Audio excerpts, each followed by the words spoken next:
Yes, you can make real money blogging. And no, it's not too overcrowded. The only thing you have to do is find the right niche. Regular people are pulling in thousands of dollars every month through blogs they started in their free time. So I've researched 8 specific niches that are not only highly profitable, but still wide open for the new blogger. In this video, I'll be breaking down exactly what they are and the easiest way you can start monetizing them so you can make money as soon as possible. So if you've been trying to find the right niche or you want to make money on the side, let's get into it. Opportunity 1, budgeting and finances for college students. The truth is, especially among college students, is that financial literacy is an extremely hard concept to grasp, and there is a massive demand for regular people sharing their stories about how they budget and think about money. Think budgeting tips, beginner-friendly strategies, or introducing them to tools that help them with their budgeting problems. People are constantly looking for ways that they can better spend their money and make sure they can go the distance and afford things like bills. If you have a relevant background and you understand finances in a way that most people don't, you're probably primed for a niche like this. So how saturated is this niche right now? If 1 was everybody's doing it, there's no chance, and 10 was absolutely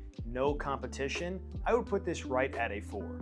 The personal finance niche overall is probably too oversaturated to enter into the market right now. You simply cannot compete, but specifically honing in on college students is where you're gonna find still plenty of demand where you can break through. And in terms of profitability, I'm going to give this niche a 7 out of 10 because personal finance is incredibly lucrative in terms of advertising and affiliate marketing items, but even though they are college students, I would still say it is a very lucrative niche because you can do affiliate marketing with a lot of different products. Banks, financing firms, and all sorts of different brokerages will pay top dollar for referrals, and you can just put those links in your blogs. You could probably get anywhere from a couple dollars to sponsorships well in the thousands of dollars. It's easy to see how even a full blog dedicated to discussing and reviewing budgeting apps for college students and pros and cons against them could be massively lucrative and extremely niche that is not yet oversaturated.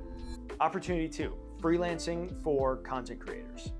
This blog is not for the content creators, it is a blog for the freelancers that work for content creators or any other business service where they're doing freelance work on their own. With this blog type, you're providing value by very specifically showing them tools and workflows that can improve how they run their business. Posting once a week new and different tools or lessons that you have learned from freelancing or even interviews of other successful freelancers can prove to be massively lucrative and is not yet overcrowded. Not overcrowded, but still crowded nonetheless. On the saturation score, I'm going to give this a 4 out of 10. If you're giving incredibly basic advice to generally all freelancers, you're probably not going to find as much success. I would highly recommend going even further into a sub niche here where you're looking for specifically video editor content creators or videographer content creators. Pick a sub niche of freelancing and focus all of your content on that specific customer profile. For profitability on this one, I'm going to give it an 8 out of 10. I think there is an absolutely massive opportunity to make money because these freelancers are highly willing to purchase tools that will optimize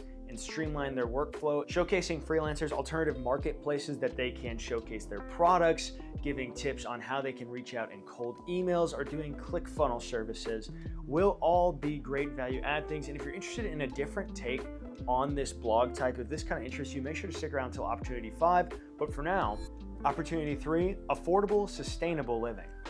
This niche focuses on how to help people make eco-friendly swaps without breaking the bank, because a lot of eco-friendly alternatives tend to charge a premium for the people who are health conscious about the environment or themselves. So your ideal profile for this is the financially and fiscally responsible person who cares about the environment. Think about zero waste swaps that you could do for no additional charge, plastic-free alternatives that are not any more expensive, or DIY cleaning alternatives, or even things like energy-saving hacks. What sets this blog opportunity away from just sustainable living, which is extremely crowded, is focusing in on a sub-niche below that of affordable, sustainable living. Most sustainable products out there right now are still overly expensive. By offering blogs in this niche, you're catering to a growing audience of people who want to help the environment but also save money. Saturation score 6 out of 10. This is less saturated than lifestyle niches because it is a newer trend going on and interest is growing really fast. And on profitability, I'm also going with a 6 out of 10 due to the budget conscious nature of this blog. You are not going to be able to sell those higher ticket items that some other blogs could. However, you will probably find loyal customers that will buy the products that you recommend if you are recommending stuff that's actually relevant to them. Another interesting way to monetize this would be to provide digital ebooks on how to live a more affordable, sustainable life, or any other digital product that you think could provide value. Opportunity 4, workouts and nutrition for busy professionals. The first health and wellness blog idea. Did it surprise you that we made it this far into the video without getting into this? Well, I hope not, because this niche taps into the absolutely massive pool of interest in health and exercise, but it caters it exactly to busy 9-to-5 professionals in the office. Think quick workouts, desk-friendly stretches, meal prep hacks, or reviewing at-home workout equipment.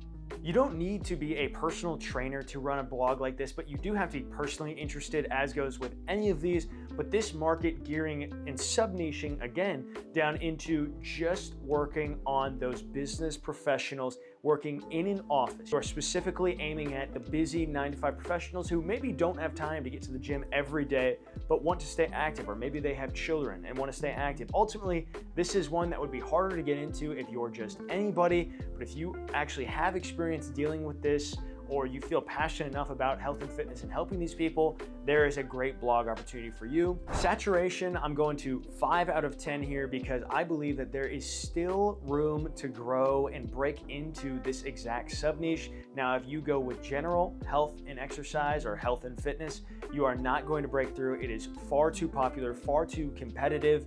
You will lose clicks to people on Instagram. You're not going to get past. You need to be niching down into these deeper and deeper sub-levels of niches. So if you can find the blend between the busy professional that is interested in fitness and providing value-add content to them, you could actually have a really good spot as a blog. Going even further by targeting someone's specific gender, age, or actual specific occupation may set you up for even more success with this.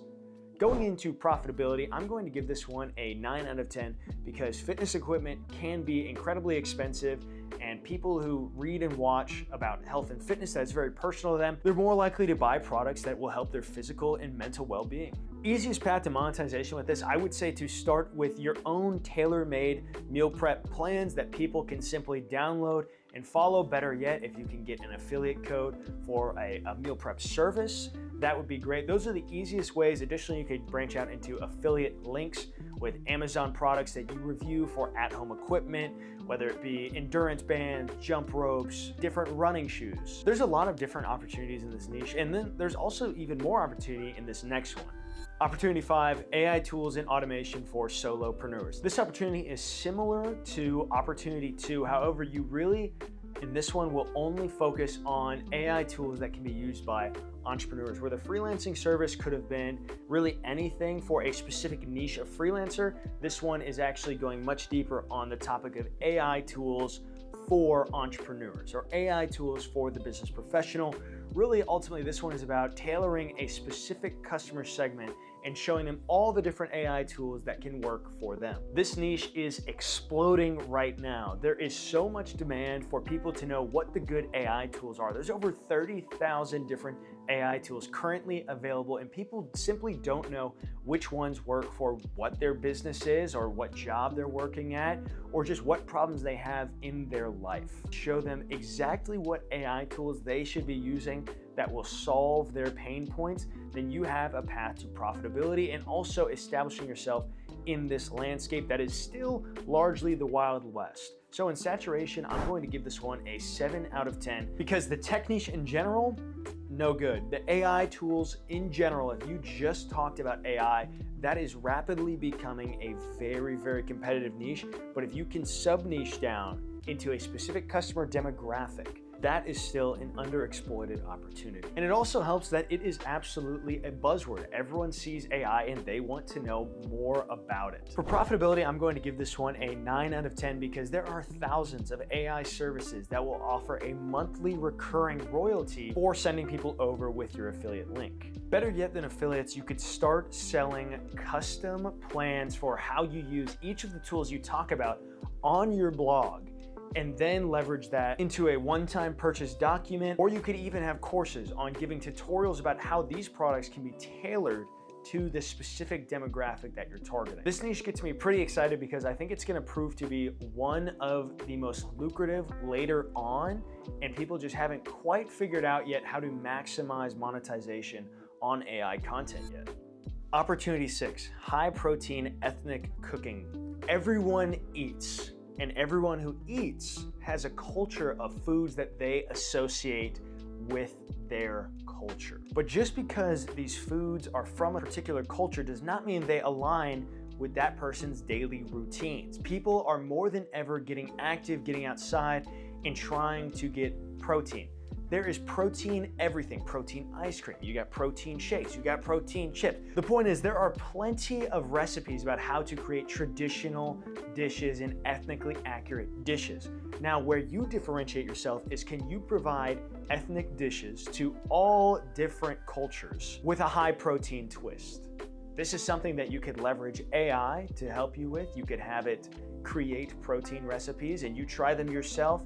You can create tutorial videos that you post on your blog, written recipes, obviously. And why I really think this one is cool is because people always eat and people are always looking for ways to spice up what they're eating. People get bored easily with the current offerings that they make.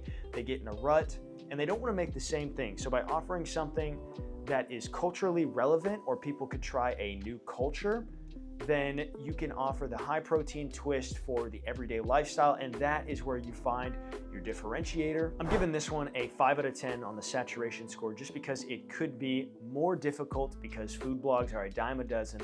And frankly, if you are just going to post AI only recipes without trying them, without adding your personal twist, you're not gonna find success here. You have to probably be passionate about cooking. Any blog you start, you should be passionate about what you're talking about. Otherwise, you're not going to find that success you're looking for. And you also should really have a good understanding of what cultures you're getting into. There's a reason I would not personally start this blog, but I'll talk about it, is because I don't understand the nuances of every cultural dish. But if you are someone who's willing to learn about that and really enjoys cooking and learning about different cultures, this is the blog for you. Profitability score, I'm giving this one a 5 out of 10 because the easiest path to monetization would be affiliate links where you sell kitchen gear, but you could have a whole cookbook off of this in which you sell recipes, and that would bring the score up a little bit. But in terms of easiest monetization and how hard it would be to actually earn money, the cooking niche in terms of advertisements does not pay very well, so I'm giving it a 5 out of 10.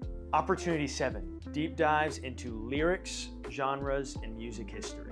Lyrical meaning, stylistic breakdowns, the evolution of a genre, historical influences, and cultural impacts are good areas that you could start with on a blog like this. Posts like what made hip-hop 90s so influential, or the jazz roots hidden in lo-fi music, are all things that would appeal to the average music listener without being too overwhelming if you write it in a way that is digestible. Your audience for this is definitely passionate music lovers, and I would say to even niche down into either, for the 2 examples I gave, either go into the history of lo-fi, everything about lo-fi, the artists in lo-fi, how that industry is changing, or to go into hip-hop, talk about all the rappers that started it, and generally stick to that until you can establish a target audience. Saturation score, I'm giving this a 7 out of 10. I think it is underutilized in a written format to discuss things of music of this sort. I did not find very many super popular blogs that were doing this when I did this research. Most of this content lives largely on YouTube for any musical analysis and things like that, so I think there's still a large market. Profitability score though, I'm giving this a 4 out of 10. This would be more of a passion-driven niche, perhaps not the greatest business model if you're looking for absolute return, but you could still easily make into the thousands every month if you were posting 1 to 2 articles a week and being very diligent with how you monetize. I think a really interesting angle to start monetizing this would be to talk about a specific artist or a specific genre and then link vinyl records or musical equipment that is approachable for beginners, or even things like speakers, so that they can listen to the music that you're writing about with the best quality. I think there is a lot of different potential if you get a little bit more creative. You know, it's harder to do product reviews on music, but I'm sure you could find a path to profitability with this. Opportunity 8, digital minimalism. This is the final we are going to be talking about today. We've had 7 great ones, and this is going to round us out. This blog is all about helping chronically online people reduce screen time and have a better relationship with technology. This is a massive problem. That's why I saved it for the end.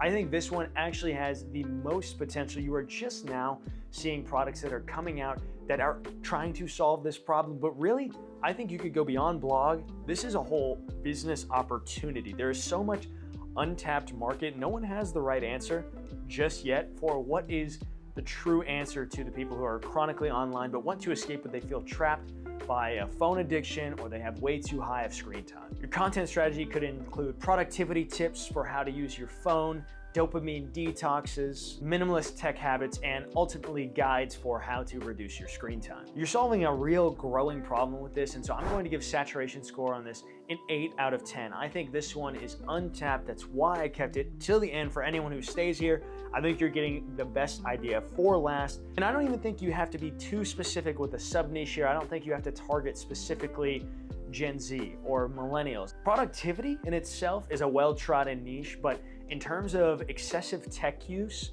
that is a growing concern with a loyal following for people who can actually provide answers. And the audience of this is going to be easy to find because they are actively searching for solutions all the time. It's not something that already has a bunch of competition, which is great for you. People want solutions, so be the blog that gives them those solutions. Profitability score, I'm putting this right at a 7 out of 10. It's a massive untapped area. You're seeing some products like Opal that are coming out, or the Brick, but ultimately it's yet to be proven if either of these are truly effective. And so even showcasing different digital minimalism products or different types of phones, if people want to have a different relationship or ways that they can access content they like, but offline. You could obviously have a ton of good affiliate links for this.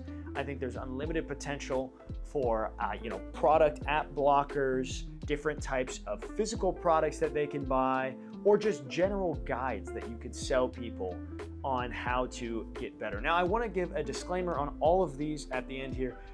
Don't be a grifter, that's evil. But there it is, those are 8 different blogs with real potential this year, each with a clear audience, path to monetization, and room for growth. Now it's your turn. Drop a comment on which blog business you are going to be starting. And for more entrepreneurship content, make sure to click this playlist right here to see more of the stuff I have to offer. And that's all I've got. Thanks, y'all.